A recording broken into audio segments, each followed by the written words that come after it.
তা হলো প্রিয় নবী সাল্লাল্লাহু আলাইহি সাল্লামের সারা জীবনের একটি গুরুত্বপূর্ণ আমল এবং স্পেশাল জিকির, যে জিকির তিনি আল্লাহ তাআলার কাছে নিবেদন করতেন তার কঠিন সময় যখন দেয়ালে পিঠ থেকে যেত ঠিক সেই সময়। আর সেই জিকিরটি হলো লা ইলাহা ইল্লাল্লাহুল আযীমুল হালিম, লা ইলাহা ইল্লাল্লাহু রাব্বুল আরশিল আযীম, লা ইলাহা ইল্লাল্লাহু রাব্বুস সামাওয়াতি ওয়া রাব্বুল আরদ ওয়া রাব্বুল আরশিল কারীম।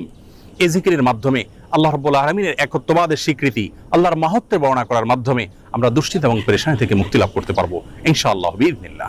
তৃতীয়ত, যে আমলের মাধ্যমে আমাদের বিপদ আপদ এবং কঠিনতম সময়ে আল্লাহ তাআলার আশ্রয় প্রার্থনা করতে পারি, দুশ্চিন্তা থেকে মুক্তি লাভ করতে পারি, সে দোয়াটি প্রিয় নবী সাল্লাল্লাহু আলাইহি সাল্লাম সারা জীবন নিয়মিত পাঠ করতেন। আনাস রাদিয়াল্লাহু তাআলা আনহু তার 10 বছরের সেবক ছিলেন। তিনি বলেছেন, আমি নবী আলাইহিস সালামকে দেখেছি এই দোয়া সবসময় তিনি পাঠ করতেন এবং আল্লাহ তাআলার কাছে দুশ্চিন্তা এবং পেরেশানিতে আশ্রয় প্রার্থনা করতেন।